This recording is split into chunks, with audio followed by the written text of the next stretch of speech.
Diaz. So Rafael dos Anjos really took advantage of that. Ooh. Oh, he faked it! Oh, yo! So hilarious. Hey y'all, hey y'all, hey y'all, hey y'all, hey y'all, hey y'all, hey y'all. Welcome back, welcome back, welcome back, welcome back to Never Bored With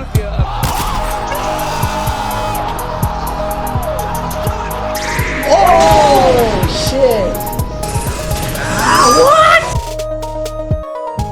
No way! Hey, did it! Oh shit. Hey y'all, welcome back to Never Bored With George. I'm your host, George, and my co-host here, Jason. And today we'll be continuing our series, Never Bored With MMA, where we cover epic MMA events, epic combat sports, and just all things that involve fighting. Guys, we have a special treat for you today. Originally, we were coming in here thinking we'd be talking about Khamzat versus Nate Diaz, but out of some crazy circumstances and misfortunes that turned into a miracle, we end up getting some legendary matchups today. We got literally a backstage beef that's gonna get settled today with Khamzat Chimaev versus Kevin Holland instead, and finally a fantasy matchup that a lot of UFC fans and MMA fans have been waiting for: Nate Diaz versus Tony Ferguson. So last minute, so crazy. But guys, before we give you that crazy breakdown, Jason, without further ado, I think it's time to go into the craziness that is UFC 279. Jason, bro, tell me your thoughts on this crazy matchup, bro. Tell us, dude, what are your thoughts on how this whole thing transpired, and where do we go from here?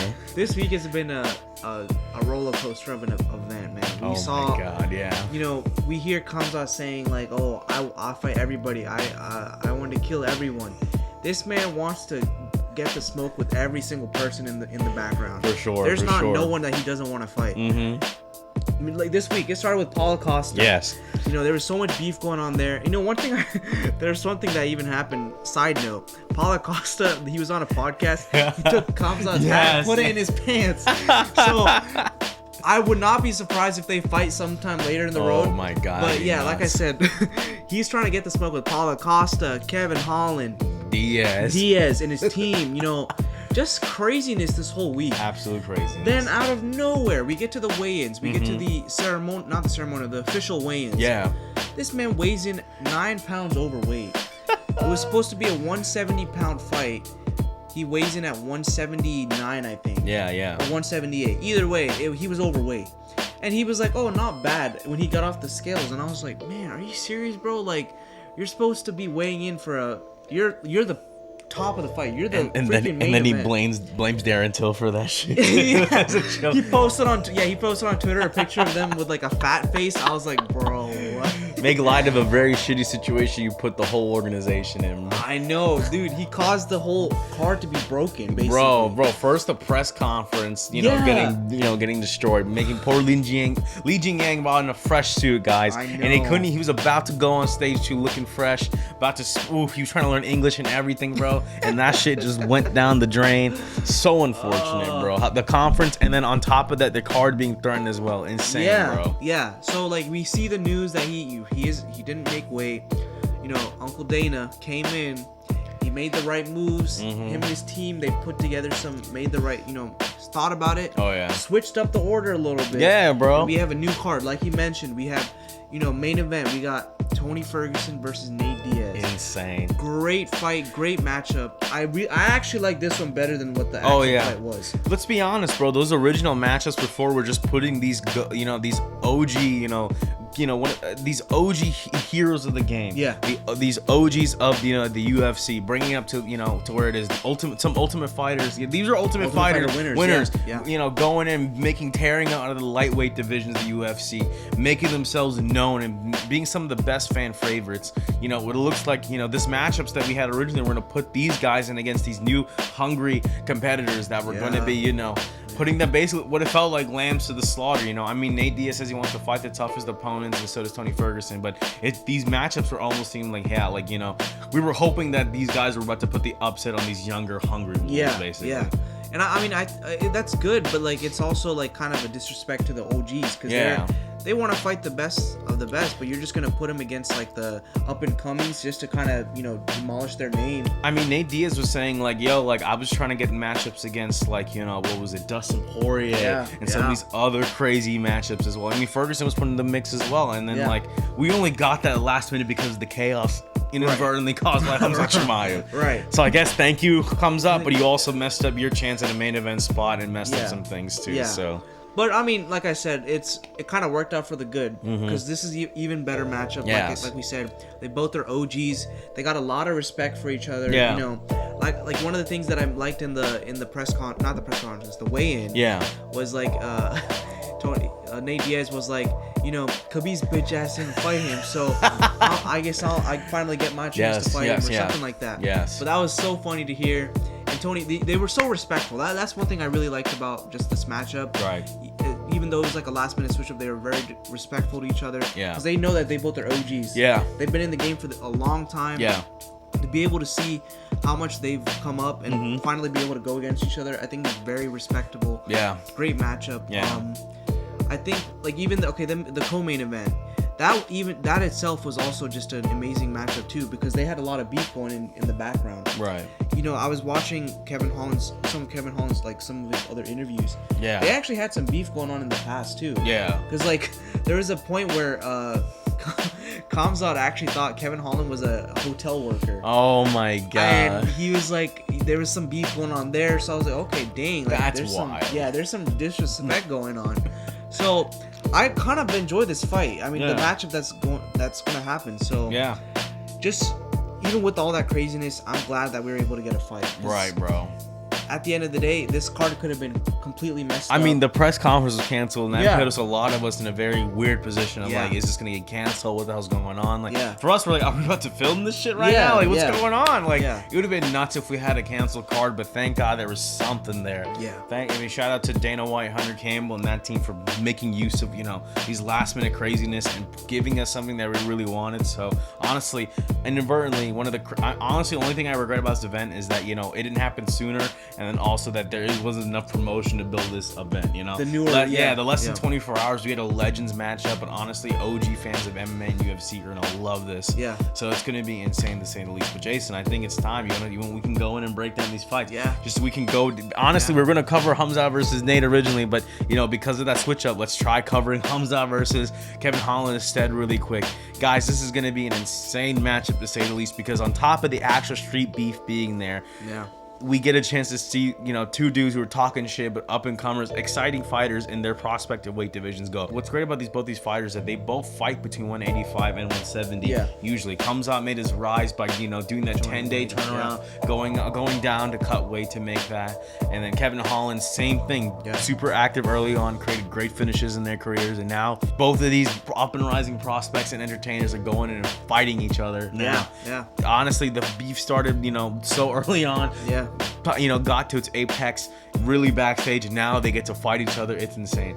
And Jason, the only time I think that, you know, this situation reminds me of a similar situation where Jorge Masvidal and Leon Edwards, the three-piece in the soda. Beef was created that night. And instead of capitalizing on it, we don't even potentially get that fight until if Leon Edwards, you know, retains that title, and Jorge Masvidal potentially fights him and gets a win as well. When that fight should have happened probably the next event right after, you know. But the UFC did not want to promote that behavior, and understandably so. But now we get the beef settled the next day type shit, bro. And that's what's insane about this matchup, is that we now get these insane fights, these insane hot-blooded emotional fighters going into there, but they're skilled in the highest level, where we get to see some grudge match epicness coming into this.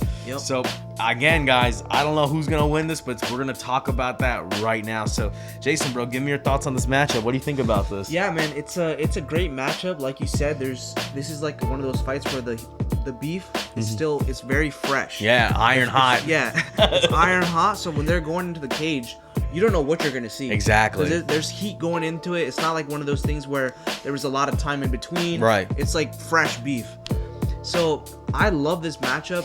If we're gonna talk about skills and stuff like that, I see it's really hard to kind of put a finger to this, because Kevin Holland has been working on his jiu-jitsu a lot. His wrestling, his defense, wrestling, everything. So he's improved a lot since a lot of his past fights. But Khamzat, you know, he's undefeated. He's very dominant in everything he's been doing. He showed a lot even with his fight against Gilbert Burns.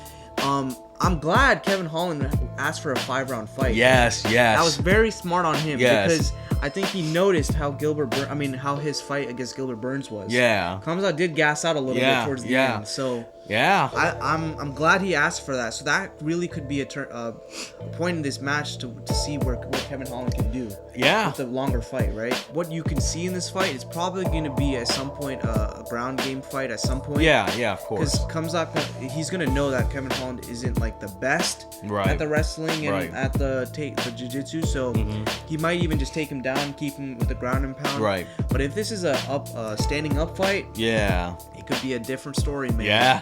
Kevin Holland's got hands too. So, yes, bro. So it could be a very different type of fight. So it'll be interesting to see what happens. Right.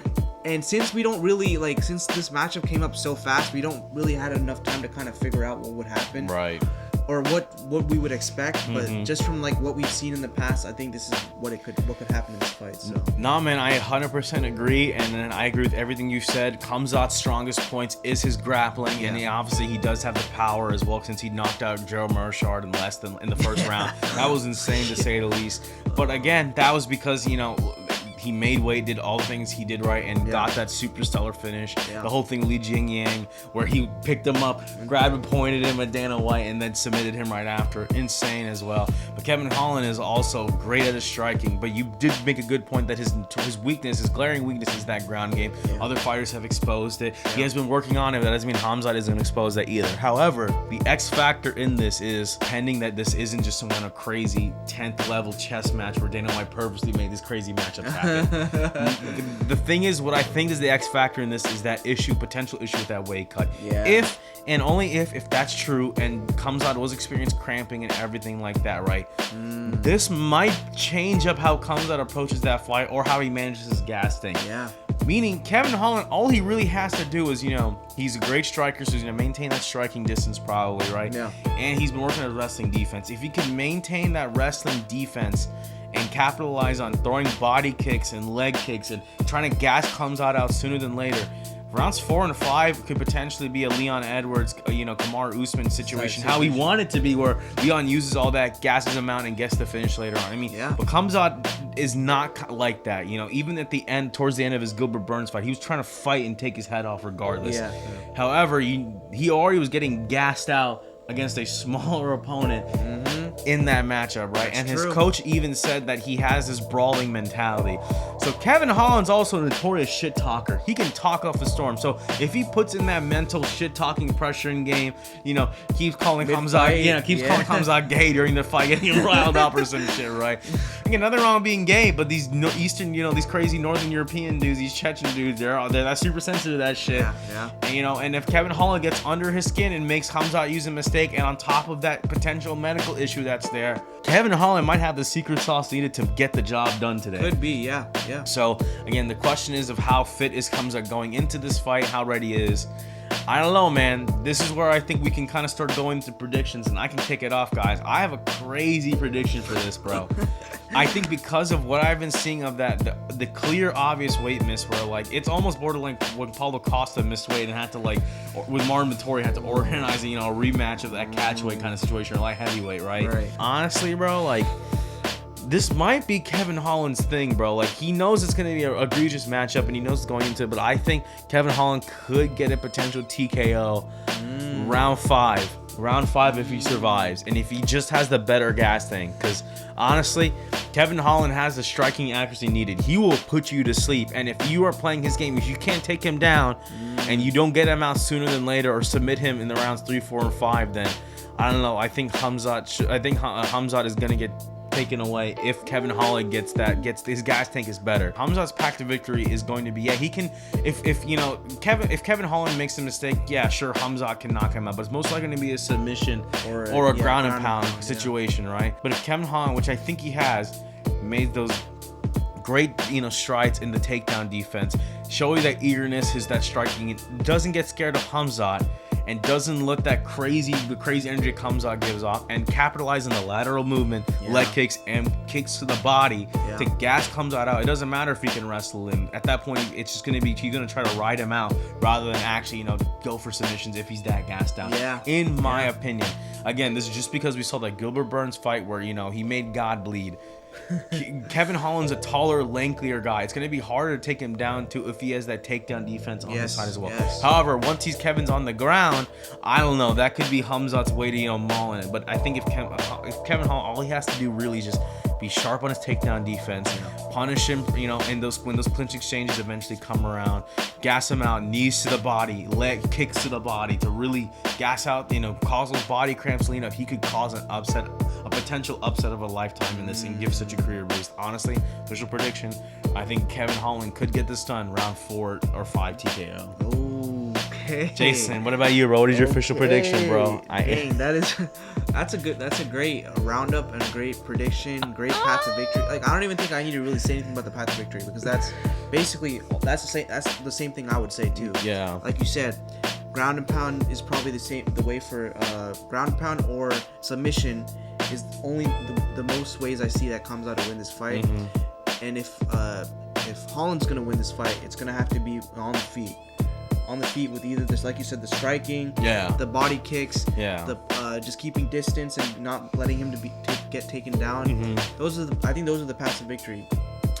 One thing that I do want to mention is a little thing that I was just thinking about that I'm a little nervous about is that Kevin Holland was supposed to fight a striker this time around. Yeah, it was Daniel Rodriguez. Yeah. So there is a little issue here to where I'm a little nervous if Kevin Holland had enough time to be able to not enough time, but he didn't have enough time, to be able to prepare and to work on his wrestling, and his, because he was fighting a Daniel Rodriguez, where he was getting ready to basically strike with him. Yeah. So there's a little bit of a nervousness and a little scare to me because he didn't get that time to be able to prepare for that Khamzat style wrestling. Right. Prepare for that defense. So there's something that I'm a little worried about. Right. But I guess I'm just going to my official predictions. Even though I said all this, I'm. Oh man, I always hate picking the wrong person.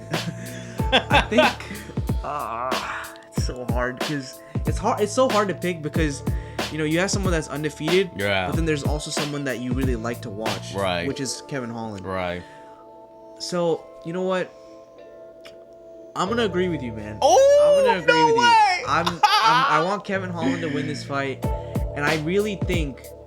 Just because, like you said, with all this weight issues that's been going on through camp, the body cramps, since I know Kevin Holland has been listening, he probably knows that there's something going on, right? There could be something going on with his body. Right.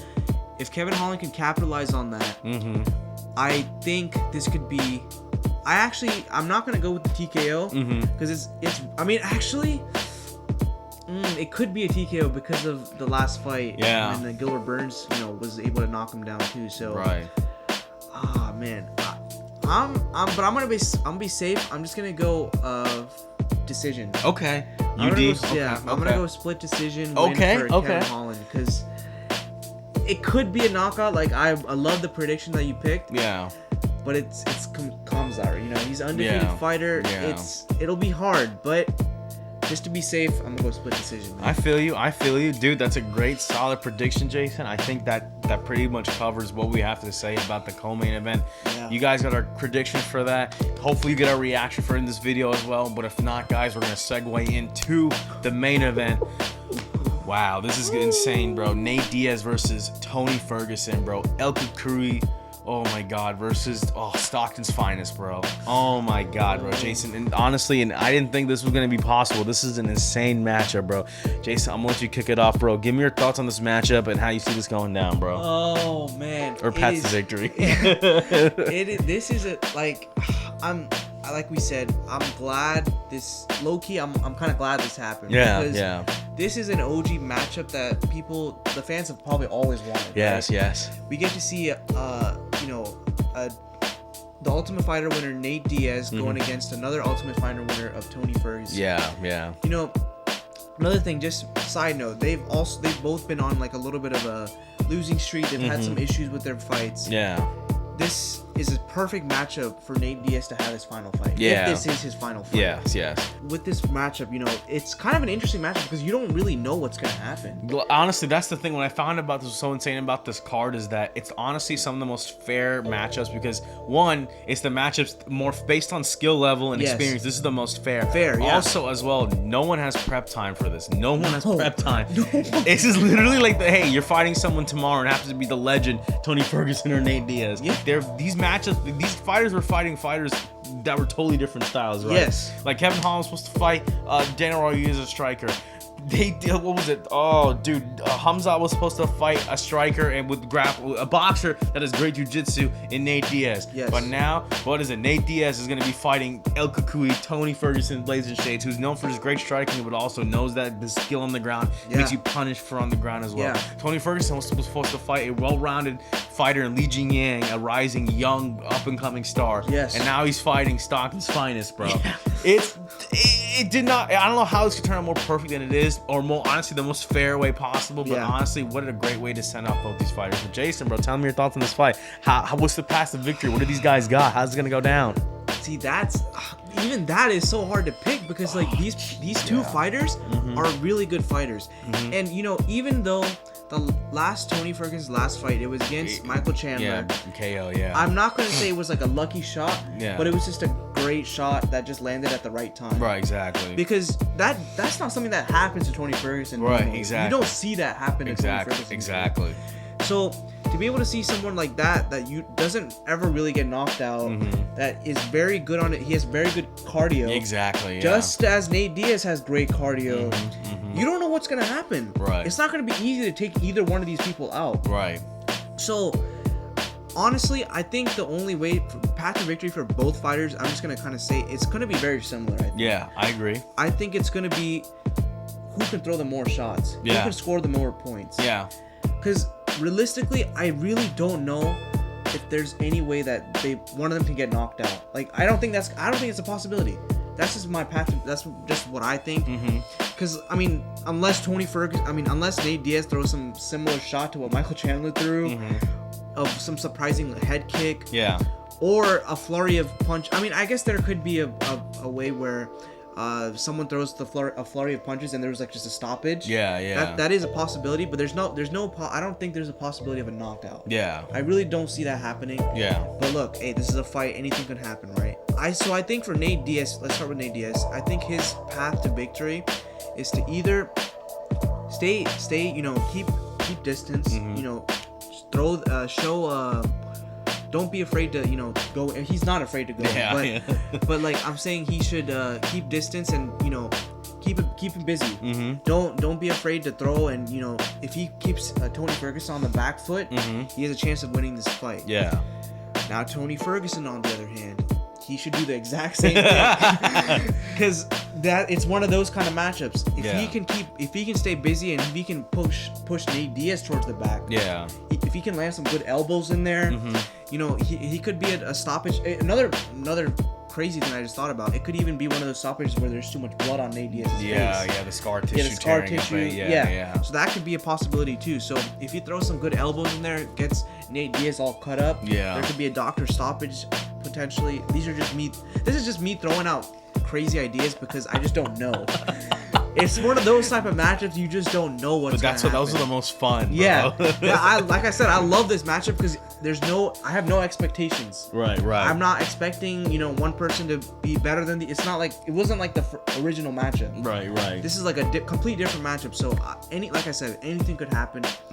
And I really hope, I guess, do you want me to bring my prediction? Or you want to? I know. Honestly, I can tell you what I think is honestly. Like, I think you are right in a lot of what you said.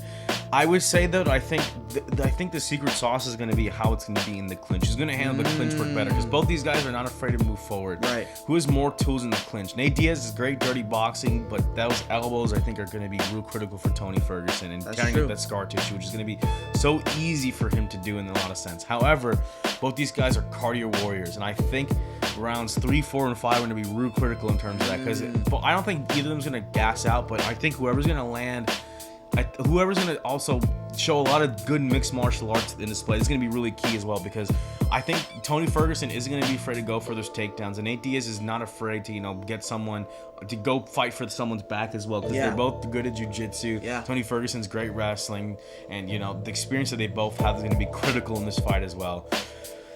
Oh, how can I put this? I think in terms of what each skill set has, right? Tony Ferguson is great dynamic in striking, right? Yes. But Nate Diaz has been in the ring and seen it all. So in terms of how striking is gonna go, it's really gonna go down to how good Nate Diaz's boxing is gonna be and adapt to against the weird, crazy striking skills that Tony Ferguson is gonna have. Yes. However, I don't know who has more power. I think Nate Diaz carries more power because he's been fighting in welterweight just for a little bit longer. Longer, and but the road warriorness. I mean, he's able to rock, Leon Edwards in a fight that Leon Edwards was winning, and ended up taking his shine from it. So honestly, this is some of those performances and how Nate Diaz really charges it up at the end. Yeah. It really just depends. Can Tony Ferguson establish pressure early on to where that ending pressure that Nate Diaz brings is going to make the difference? I'm not sure. Tony Ferguson's a road warrior, can handle it all, but sometimes he'll stay stagnant during those later rounds. Yeah. He needs to push the pace and keep it more. That's true. But that's the thing, JC, you brought up a good point, is that I don't know how this is going to go. It's really hard to predict this fight because both these fighters are so similar yet so different in how they choose to approach it. Yeah. Straight up gangster. Nate Diaz isn't afraid to be creative, talk his shit, and bring the fight to you.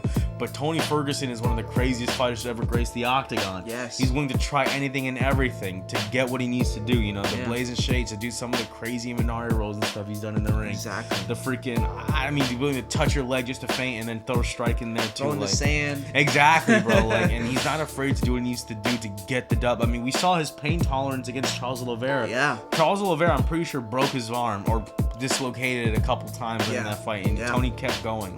That's insane. And considering what we know about Charles Oliveira now, that's insane to see. Mm-hmm. So Tony Ferguson is definitely durable. I think the knockout is gonna have an effect on him. That knockout against Michael Chandler, that is gonna have an effect on him. I think he's a little back in really soon from his knockout, but again, Tony Ferguson's a warrior, so I can't really disrespect that. I just think it's not a good decision to do that. Right that fast. If we're gonna go into official predictions, I think it's time we can segue into that. And I know, Jason, for official predictions, I went first last time. You want to go first this time? Yeah, sure. Okay. Oh man. Go with predictions, bro. What do you think, bro? What do you think? I think like you said, Nate, Tony Ferguson, his last fight was a knockout, and a knockout can do something to people. It's not the easiest thing to come back from. Yeah. When it's that crazy like that, right, it's hard to come back from something like that. So right. I know he's gonna be on it. He's gonna have a higher guard than usual. Yeah. So there is a scare, like you said. He might, in the later rounds, like you mentioned, he might not push forward as much as he should. Right. So with things like that, and I think Nate Diaz is probably gonna win this fight. Okay. That's gonna be my official prediction. Mm-hmm. If I were to say what's the way of his win, it's probably gonna be, I'm just gonna say split decision again, because Tony Ferguson, as long as he doesn't get knocked out, there's so many possibilities. Right. But just to be safe, I'm just going to go split decision win for Nate Diaz. Mm-hmm. I think he has everything that he needs to do. Yeah. The only thing I'm a little confused about is if he wins, what does that mean? Is he just going to still just get kicked out of the UFC like that? That's another thing I was thinking about too. Technically he's not getting kicked out. He's fighting on his last fight in his contract. But yeah, I understand what you mean. But this is the talk in the town has been that this is his last fight. Right. That's a little thing that's I'm like, oh, well, what's going to happen? If he wins, doesn't that kind of mean you should either keep him or something? Because usually people don't leave. Right. It's very, people do, but it's not very, it's very rare for someone that has high star power to just have to leave the company. The thing is, though, Nate Diaz said that his conditions were to say hey, you gotta sign, I'll come back if you sign my 10 boys. Yeah, he did say that. Again, he'd have to send Tony Ferguson out of the ring with a flying head kick or something. Yeah, that's true. I think even for them to reconsider that option, that's true. But I don't know. Yeah, but yeah, I'm gonna say Nate Diaz split decision. Mm-hmm. Hey, but this is a fight. Anything could happen. But you're right. And with these legends who've known to up to craziness. Yeah. Oh, Jason, thank you for official prediction, bro. For me, I honestly, bro, guys, I don't even know how I'm gonna predict this, but if I'm gonna just base it off of my gut feeling, honestly, bro. Oh no. I think I agree that I think Nate Diaz will win. Ooh. But honestly, I'm gonna think he's gonna pull something crazy. I think he's the underdog in this fight, right? I think Diaz is the underdog in this fight, if I remember correctly.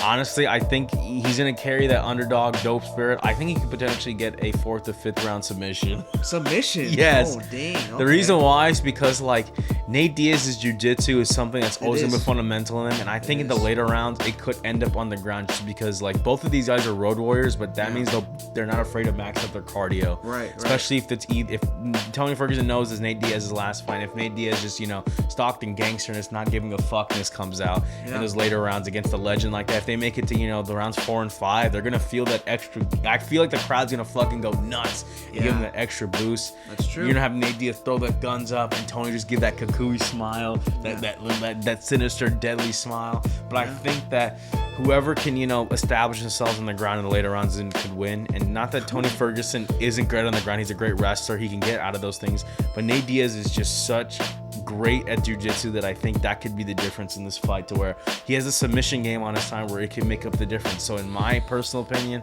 for my official prediction, I think Nate Diaz could get a submission in round 4 and 5 to end this. Ooh, dang, that's a very surprising prediction. But it's funny, we both can have unison on our co-main and main event picks. It's just how they are a little bit different for this main event, but it's just wow, Jason. I didn't even think I'd make a prediction like this for a fight like this, but guys, it was such a great treat to be able to cover this fight overall. I don't know what's gonna happen. It could be duds, but I'm just so proud we're able to get these crazy matchups the way they are. The most insane drama card I've ever seen in a long time. I think the only way anything that's crazier than this is the Jorge Masvidal KO against Ben Askren, or the freaking fenced up by Khabib. Like I can't think of anything crazier, than how this card turned out. So honestly, regardless, the fans won before we even enter this main card. But guys, I think without further ado, I think it's time for you guys to get our official reaction for this fight. So guys, without further ado, here's our reaction to the main event and possibly the co-main event of UFC 279. Nate Diaz versus Tony Ferguson. Guys, enjoy our reaction. It's going to be a good one. 450. Oh, he already tried to take him down on the DAPA. 455. Holy shit. Holy shit. They already started. He didn't even dap him up. Wow. That is so fucking insane. I didn't even get. I almost missed the count because of that. What the fuck? Dude. Should have known that was going to happen. Dude. Oh my. Kevin Holland is trying so hard to get out of that shit right now. Hey, look at that shit talking. Holy shit. This is already going to be the pace. Then Khamzat's just going to. Oh my god, man. Damn, bro. How can you say that when... Come on, Holland. Come on, Holland. Jesus Christ. North-south. Oh, wow. He fucking put his head in the mat. Come on, let's go. Wow. Let's go, Holland. Let's go, Holland. But Khamzat is just going to look at that. Good defense. This is honestly going to be the biggest test. That is some good defense. Dude, seriously. Oh, is he about to... So what he's going to... Oh, my God, dude. No. Oh, that's good. That's wow, good. Dude, Kevin Holland. No. Oh, no. He's good. Come on. You can do it, Kevin. Wow. Dude, that shit's so tight. Come on. Kevin, he's got room. Oh, my God. No. Dude, this is so wild. Come on, Holland. Yo! Oh my wow, gosh. he can't survive for 3 minutes like this. Yeah. Oh no! We're so wrong. Holy shit. And wow. And did he pop his shoulder? Holy shit, bro. Dude, he fucking fucked his shoulder up too. Holy shit, bro. Damn, Khamzat gets the last lap. That's some bull, bro. Bro, honestly, damn. Khamzat, then he's like, all right, I'm gonna end this quick. Holy shit. Yeah, switching it up. He's like, I'm gonna come out first this time. Look at that. He's gonna the elbow, the spinning elbow. Tony! Oh! Oh, Jesus Christ. Interesting matchup, man. Whoa. Nah, bro, but it's Tony Ferguson, though. he trains for 20-round fights. What are you talking about? Dude. What the hell? Don't know. Fuck. What was that? Oh, his leg just gave out or something. Well, remember, Nate's these first couple rounds are just kind of... Nate's always a little slow. He's always like, The problem is if Tony can make up the difference before, Nate Diaz can start reading, and then so it's, Oh, damn. Yeah, but Tony, I don't think Tony's going to be bothered by that. Yeah. Ooh. Oh, the way Tony, like, turns his body, I love his elbow. Nate's not having it So either. funny. That's a good body shot, yeah. I like that. So good. He's like, I'm a Blades, guys. Blades, I'm back you up with the Blades. That's a good oblique kick. Ooh. Damn, bro. I know, dude. Trying to land that elbow, trying to make him bleed a little bit. For real. Ooh. Dude, because you can get a Dr. Stockfish with all that scar tissue. It could be like Masvidal and, Diaz the first time, Yeah. Honestly, this is a lot better matchup. Yeah. I gotta say. I don't know if Diaz can, I mean, he seems like he's too slow. I mean, Khamzat's gonna, like, establish her.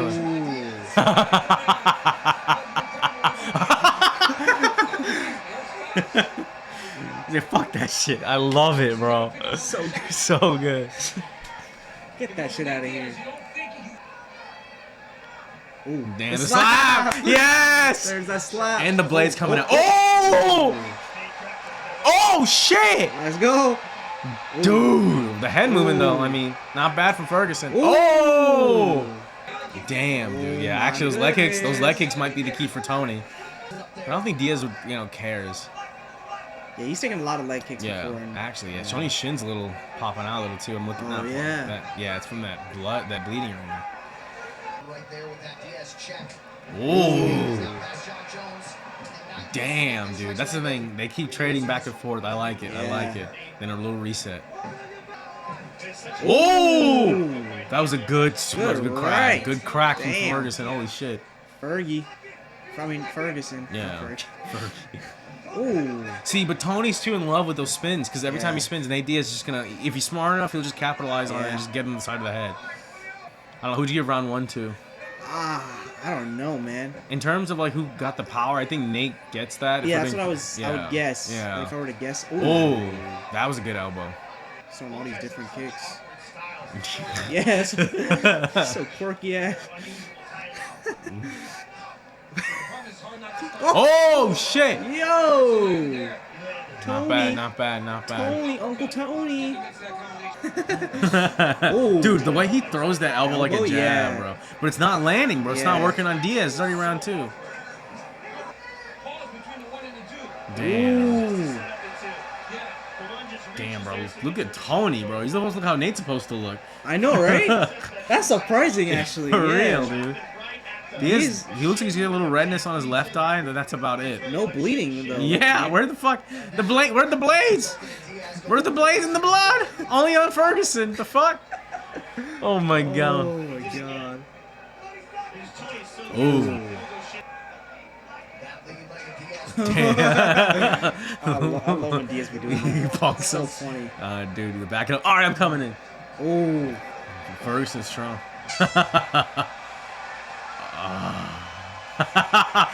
Ooh. Damn, Clean bro. up that eye, man. Yeah, dude. Holy shit. Ooh. Oh, he faked it. Oh, yo. So hilarious.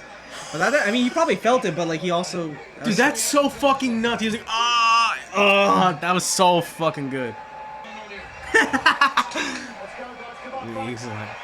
What's going on? He's not fighting?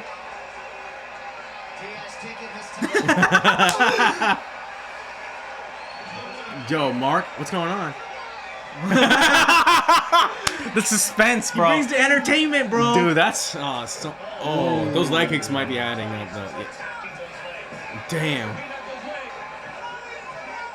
Oh, Diaz, dude. He's not even, dude. I love how he doesn't care. Oh wait! Oh, no takedown. Damn, bro. He's why? Oh, he could have done it. This is so wild, bro. Oh.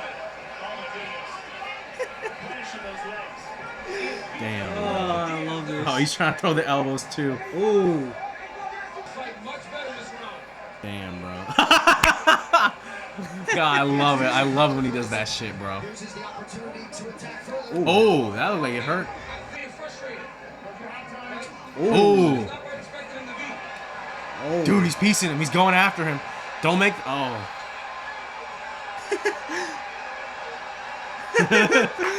What the? What did he say? Oh, my God. This motherfucker ain't doing shit. He's like, this man's not... He keeps running. Oh. I don't know, bro. I thought it was it right there. Jesus Christ. God damn, bro. I'm glad if this is last fight, he's definitely made an entertaining one. Yeah, he did. Got the whole audience confused. Oh.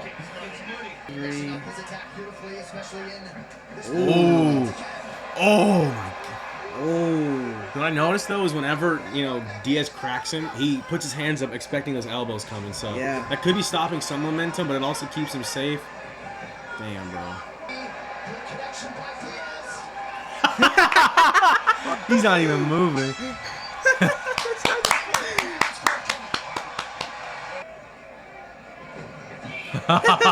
Oh, wow.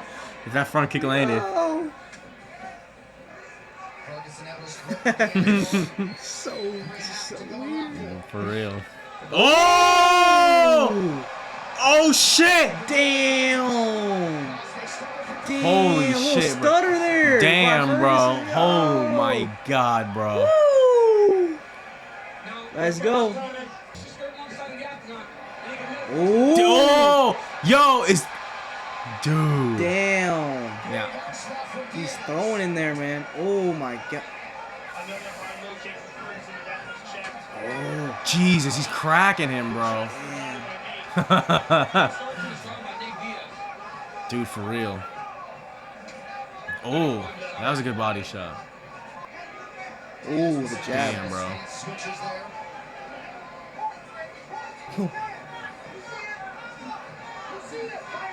Ooh. He's catching. Ooh. Holy shit. Oh, the there it takedown. is. Wait a minute. I see. I see No. what's gonna happen. Wait. He can't. He's got to get the guillotine, but I don't know if he's able. He can't. He can't. Wait, what the fuck? Yo. I got the. Wait, I was right. Wait, how the hell? Are you serious? What the? Bro, how do we not? What? Nate Diaz gets the fuck you to the UFC. Whoa. Dude. Holy shit, bro. Are you what? What? How the frick did that happen? How did he get it so fast? That was just like, oh, he took him down. As soon as he It's took like, him down, but if you position it right, that's we have to see the crazy. replay. I did not think the 4th round submission after that No. shit. I see Oh, the he's- tap. yeah, I see the yeah, tap. yeah. Wow. Wait, we'll see from. Yeah. He got it in, bro. Damn. Fuck, bro. Holy shit. Good shit, bro. What? Diaz! What? 209, dude. Bro. Oh my God. Damn, bro. Even though we got the Khamzat wrong, I'm glad I got this one right. I know, right? I'm glad we picked this shit right, dude. Damn. God damn. I wasn't expecting that. Tony's good. Honestly, I'm happy for Tony too. He had a pretty good showing. Yeah. I think he should stay with at lightweight though. Yeah. If I'm being honest. Damn, though. That's crazy. Wow. Fuck. Now I want to see Khamzat versus Nate. Hey y'all, we are back from reacting to the co-main and main event of UFC 279, Nate Diaz versus Tony Ferguson. Before we jump into the craziness and the rightness of our main event, let's talk really quickly about the co-main event, guys. Wow, Khamzat Chimaev versus Kevin Holland. I know in hindsight, yeah, the momentum, honestly, like the fans, the stars were aligned for Kevin Holland to win, but Khamzat Chimaev is, you know, he gonna miss weight, he gonna make you miss as well, he gonna take you down while you're doing it. So, I mean, in terms of the missing weight situation, it sucks. Like, he kind of messed up his card a little bit, but at the same time, you know, he went out and he performed. They were game, they settled the beef, and Turns out Khamzat Chimaev is one of the best grapplers to ever grace the UFC, and especially considering like Kevin Holland was working on all that stuff, the takedown stuff.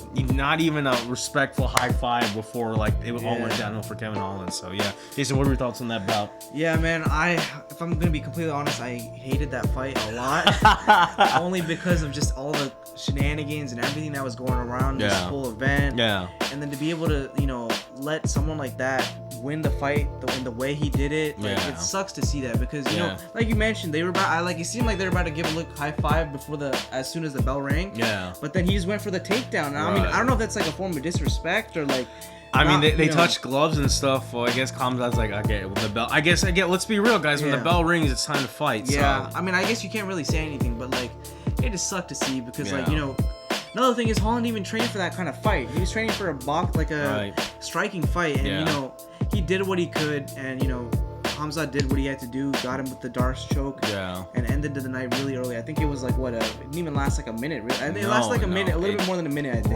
Right. And I mean, dude, that's the thing. It's like, I find it so crazy because it's like the momentum and everything, it should have been on Holland's side, but at the end of the day, bro, like this is mixed martial arts. No matter what fight you take, it to be ready for all parts of the game. That's true. But again, like we got to show respect for Kevin Holland for taking that fight short. So fight short. Yeah, exactly. Short notice bout against one of an animal that is Khamzat Chimaev. This is kind of like the Bobby Green versus Islam situation. So last minute against the same type of fighter, but you got to prop him for doing it and doing what they can. But I don't know. We'll see. I guess now we can talk about what's next for both fighters. I don't know if Khamzat, he just because of the whole debacle, he can pick whatever fights he is for either divisions that he's in. But I don't think he should get a #1 contender or title shot spot next, because based on that kind of behavior, you have to show some professionalism. Again, to be fair, like we're probably never going to be in the octagon for all we know, so it's easier for us to say, but at the same time, there's got to be some respect in the sport for this stuff. And at the end of the day, like, it's one thing to miss weight egregiously, but it's another thing to even if you win a fight, right, you don't get to like skip the line of the fighters who were professional, who made weight all the time, so it's, I mean, for past Kevin Holland need to fight another wrestler next to really solidify that he can still hang in the welter and or middleweight division, whatever division he chooses to be in as well. That's true. And then for Khamzat Chimaev, honestly, it's going to be whoever's in the top 10, but no more than rank 3 or 4, I would say, just to be fair. But I don't know. Besides, I wouldn't put him up against Jorge. I mean, if you want the money fight, Jorge probably wouldn't accept that fight, but that would be an interesting fight. Yeah, but I don't think that is an interesting fight. But there's like that. But that to happen, it's like there's no way Jorge would want to do that kind of fight, because the train that Khamzat's on right now, it's gonna be hard to try to get a win over someone like that. When McStyles make fights, Colby Covington's right there. That's true. Colby Covington might be the solution and really could reestablish himself as #1 contender if he beats a big name like Khamzat. That is true. I think that is that's probably the best name right now. Yeah. Is it deserving? I don't know, but in terms of what matchups make sense, if he's welterweight, I don't know about middleweight. If I'm being honest. I don't know. I'm not sure. Yeah, he has to fight maybe another middleweight. Honestly, I just thought about something. Paulo Costa would be a really great, interesting matchup too. That would be kind of nuts too. Yeah, because Paulo Costa's a big guy. So and they did have that beef before, so if you want to sell a fight, both of them, that'd be hilarious. That's what I'm saying. That actually could be an interesting matchup.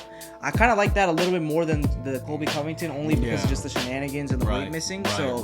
That could be a really interesting matchup, but I don't know. I guess we'll see what happens. Yeah, we'll see. All right, guys, let's turn into the main event. In a main event that was so great, so weird, so dynamic. It's so fun. Yeah. You can't have a better way to send off Nate Diaz in this, and give respect to Tony Ferguson like that as well. Yeah. But Jason, what were your thoughts on this fight? Honestly, man, it was just a great matchup. Yeah. Many times while we were watching this, you'll see in the reaction, we said this is a weird fight. There's some weirdness going on all over the time. But that's what you get when you get Nate Diaz, right? He's gonna do some weird stuff. Right. There's times where he's just walking around the cage, showing his back, all the shenanigans. But this is a great version of shenanigans, not what Khamzat was doing. Right, exactly. So it was great to see both the OGs fight against each other finally. Right. And honestly, I really was surprised by the amount of leg kicks that were thrown in this fight. Right. They were both trading back and forth a lot. Tony Ferguson, he threw one in the beginning, which caused a major bleeding in his shin. Right. And I don't know if it affected him, or I don't know if it bothered him a lot, but he was still throwing. And even Diaz was a little light-footed on his main foot. So very surprising to see a lot of leg kicks. Tony Ferguson, he did what he could in there. Mm-hmm. He was also. This is also a last minute fight for both of them. Right. So I mean, you didn't get to properly prepare for a Nate Diaz with his style, right? Right. But at the end of the day, surprising choke at the end. We both were, when we were watching that, we saw him, we saw Tony. I'm not surprised, motherfuckers. Who predicted that shit, right? Unexpected, I swear to God. Yeah. That was crazy. I was not expecting that, because literally out of nowhere, Tony Ferguson took Nate Diaz down. Yeah. But he was able to get that choke in and just guillotine, so beautiful, so good. Quick, we didn't even see the tap when we were watching. So close to the body, damn, bro. Great. That's what I'm saying. Great stuff on Nate Diaz, man. Honestly, this man. The crazy thing, he's been fighting for a long time, and he's still showing dominance. So, right. And honestly, after seeing that, I kind of wish I could have seen what would happen. What could have happened between Khamzat? Because if they had made weight and Nate Diaz actually beaten him, I'd have been like, you need to stay and fight for that title. I for know, sure, bro. Because that would he took in the ranking. You would have taken the third ranking. He would have been so. Oh my God. I know, and for him to be able to, and like he was saying, at the end, he was saying he didn't even box in his preparation. Right. He said it was a wrestling camp the whole time. So I was like, good. So he really prepared for Khamzat. He was prepared, and that's where that guillotine comes in. His reflex was just like, I'm grabbing it in. The question is, would it have been successful? I don't know. We never know. That's the thing. Well. So I wish we could have seen that too, because it would have been amazing. But overall, great fight by both fighters. Yeah, bro. But yeah, what were your thoughts? I mean, bro, you talked great about Nate. Let's talk some, what's great about Tony Ferguson. He showed some great heart determination. He did fall in love with those elbows, and I feel like him turning his back a lot was the downfall behind it, because he took too much damage resetting, and that's when Nate capitalized. And I think that's where it got to the point where Tony felt like he had to go for the takedown. That's true. And because he went for that takedown, that's where that first and final mistake of the fight came in. That's not the first, but one of the mistakes and the biggest one was going so desperate for that takedown and not knowing the position behind it. But that's where Nate's jiu-jitsu came. It was like, I'm going for that wrestling training, but also the submission training. That was some beautiful jiu-jitsu. That guillotine worked perfectly, just as the way Nate Diaz intended it. So that's I mean, honestly, it was so good. I think Tony has such great heart determination. He did get cut up pretty easily, which is surprising. Because Nate Diaz was the one getting cut. I know. But I don't know. Maybe it's because of the level of opponents. But I felt like this was a pretty great matchup. It felt pretty even up until. But as you see the rounds go on, I felt like Nate got slowly better and better. Yeah. Then the point where he got bored and stuff was super entertaining. We were so confused. It looked like Tony kicked him in the body. It was like. He's like, and then he just went in. And I was like, dude, if anything, regardless what you say about Nate Diaz, he made this so exciting to watch from start to finish. Yeah. Because even if there was dull moments, Nate was like, yo, I'm putting my ass in front of you, to do something, bro. Do something. Geez. So game, bro. So game for both fighters. But I guess we can talk about what's next for both fighters. Tony says he's staying, so. Yeah. I think he should go back to lightweight and honestly probably get a against one of the people he may have lost up in there. I mean, I think he could go back into lightweight and maybe I want to fight against Beneil again and work on that wrestling, because that wrestling and the submission seemed to be what was the downfall in this fight. That's true. But he did pop some great leg kicks, so honestly, just fine-tuning adjustment of things, he could be good in either weight division. He could. I mean, I think the lightweight is a little bit better. I think lightweight fits better, but after that knockout from Michael Chandler, I don't know how you would want to go back to something like that. I don't know, but Tony is a devil, is game for it. He's deadly, so we'll go whatever. But if he stays there welterweight, who do you think would be a good matchup? That's the thing. I think the problem is the welterweights are a little too big for what Tony. I mean, Tony Ferguson did a good job, but it's I don't know. So that's what I don't know who would fight. Honestly, I think it'd be Li Jingliang after that. That is a good which matchup. Should have been the fight in the first place, right? I forgot about that. Yeah. That's actually a really solid matchup. Yeah, because they're really similar in size. Yeah. Because some of the welterweights, they look huge, like Kamaru Usman's, and So honestly, that's I feel like it would have been a good matchup, but I think Li Jingliang's power would prevail. But again, it all depends on the adjustments Tony makes for that fight if he gets that. I mean, I'm glad Tony's staying, but I mean that's what I think for either lightweight or heavyweight. I mean, honestly, if you lightweight or welterweight, I'm sorry, going up the spectrum, lightweight or welterweight. I think though that for Nate Diaz, obviously he's probably gonna step outside the UFC. He says he wants a break. But the question is, if he did come back and stay, who should he fight? Oh, come on, man. It's welterweight.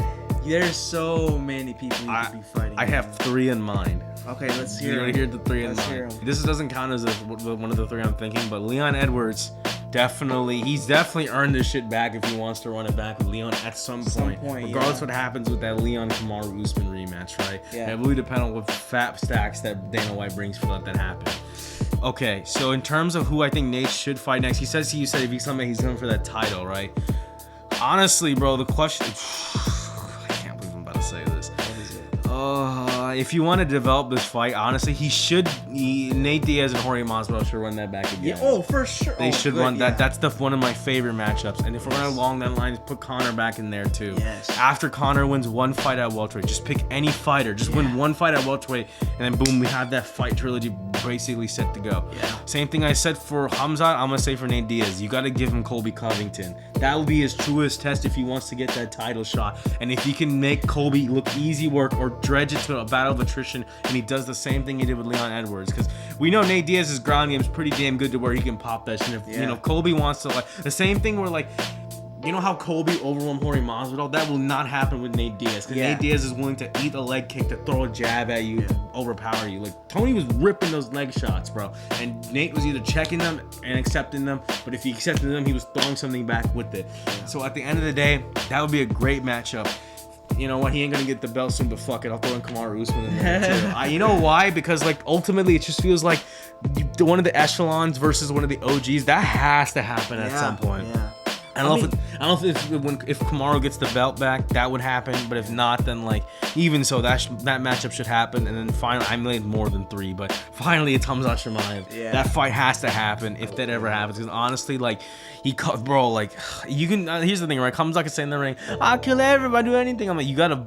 Okay, I'll believe you, bro. But you gotta follow the rules to do that. So I don't know, man. I don't know. He has to, like, prove that he can make weight. But if he make it weight, I really want to see that Khamzat Chimaev fight. The question is, will it be like how he took down Kevin Holland? Kevin Holland's a big, tall dude, and he was able to get him down so easily. Yeah. And Kevin was trying, but Khamzat was like him, like he was on super glue to him right now. He just had him. He just had him and wouldn't let go. That's exactly. So that is honestly so insane to see how good, an insane level of grappling that Khamzat showed. But that would be the true test for Nate Diaz's jiu-jitsu game, as well as, to see how he can handle that stuff. So I don't know, Jason, what are your thoughts? What do you think, bro? I mean, okay, I do want to say one thing. That's one thing that I'm a little worried about is, how long is he going to be away from the UFC? Yeah, you could have a Conor McGregor situation where he comes back and the matches he goes up against some deadly dudes, and he might look like shit. He looked like shit potentially. That and like everything's gonna I'm not gonna say like age doesn't matter. It's a thing to worry about, but he's getting old. No, but he's also fought for a long time too. Yeah, that's what I'm saying. I mean, let's be real. Like, you can tell his voice. Like, he's not as clear. He can talk, he can communicate, but as you see, that kind of seems a little. I don't want to be insult, say CT, because that's very serious. Yeah. But bro, like there's some validity to maybe potentially some of that. Maybe a break is good just so you can, like, step away. But a break is to go keep fighting. Yeah, exactly. You can say a break. But again, if he does like jiu-jitsu matches, safer, that's way safer versus boxing. I don't see. That's like kickboxing too. I mean, maybe. I mean, that I ain't sure, but at the same time, that risk still prevents there. But we wanted Nate Diaz around as long as he possibly can. So, but again, we also want to fight him the best. We want him to fight the best of the best that ever walked the earth. So I don't know, man. Yeah, I mean, I guess for what's next for him, I kind of agree with you. I want to see that Jorge Masvidal rematch. Yeah. Because that should have happened already. Yeah. I'm pissed that it didn't happen because it wasn't it was a stupid stoppage. I feel like. Right, exactly. And I want to see that back. The Conor McGregor one needs to happen. Obviously. Come on, it's a 1-1 right now. Like, we still haven't even seen who's the better person. Right. And that's the thing. They both even said, like, it'll happen at some point. But, like, come on, let's make it sooner. The fans want it. I mean, Nate said, like, you have to actually make, Conor needs to win. Yeah, he needs to win. He needs to come back. He hasn't fought two in a while, so he has to come back, at least get a win or something to make this happen. Right. And then, lastly, like you said, if he wants to go for that belt, he needs to fight some top level people. Mm-hmm. But he better not wait too long, man, because it's gonna change a lot.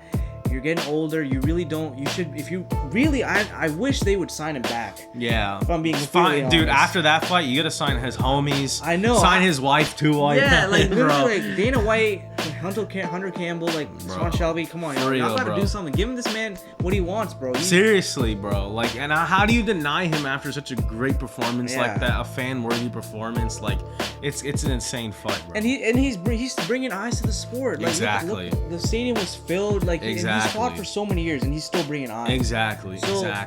I wish, Can you name someone that can drop such easy one-liners and not be fake while doing it? Like, he does it so good. He doesn't have to prep. He's so real. He's just like such a real gangster. Yeah, bro. For real. I'm not surprised. Like, yeah, for real. Bars, bro. So Bars, good. bro. So I'm just hoping, like, at the end of the day, I don't even want him to leave UFC and go do all the other extra stuff. I just wish if some way they could just sign him back so we could see these amazing fights. But he said, though, it's a love-hate relationship. So once they bring the love, I mean, here's the thing, though, right? Like, there's those potential fights like that easy, probably, dude, an easy $1 million, $2 million fight against Jake Paul. Easy, bro. I don't know, man. You really think he's gonna bring those kind of numbers? You think Jake Paul can bring that? Like, no, but Diaz will. Diaz will, and for some reason, if Jake Paul beats Anderson Silva, then I guess that would make an insane fight, bro. That's again, obviously, it's definitely above the pay grade should be, but this is the game of celebrity boxing right now. And I mean, Jake Paul seems to start moving up against high level MMA opponents that are real boxers, but whatever, fine, like.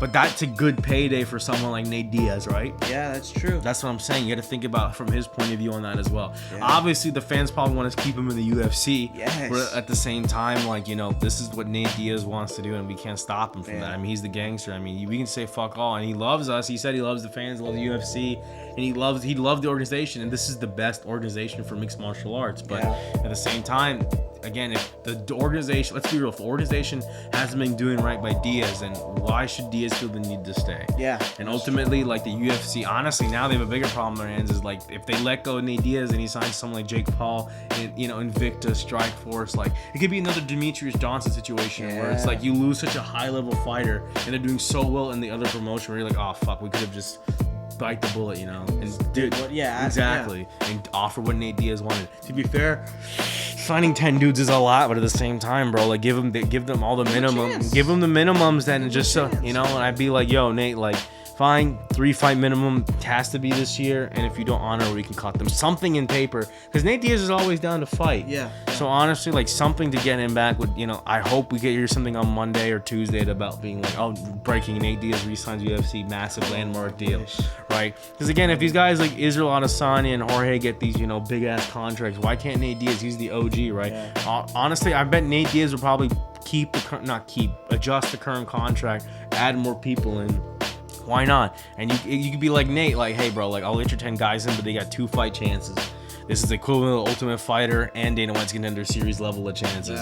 So if they, they got to win their at least 2 fights for me to keep them, but they'll still get paid. And if they, get the 2 fights in and they're good, then you're good. Like, you can have it where it's like whenever Nate Diaz's fight, 5 of his guys fight on the card too, or fill out the slots as much as you can, and then from there, that way you can get all this Stockton hype. Build up that part of the MMA, UFC, that part in California even more so. Then you'll have something worth your investment. You'll have the star power of Nate Diaz, and you'll have fans excited for these future fights that we need to see, bro. So honestly, Jason, I mean, I think we're good here, though. Any final words? Nah, man. Great stuff. Just great stuff, man. I got a final word. Not surprised, motherfuckers.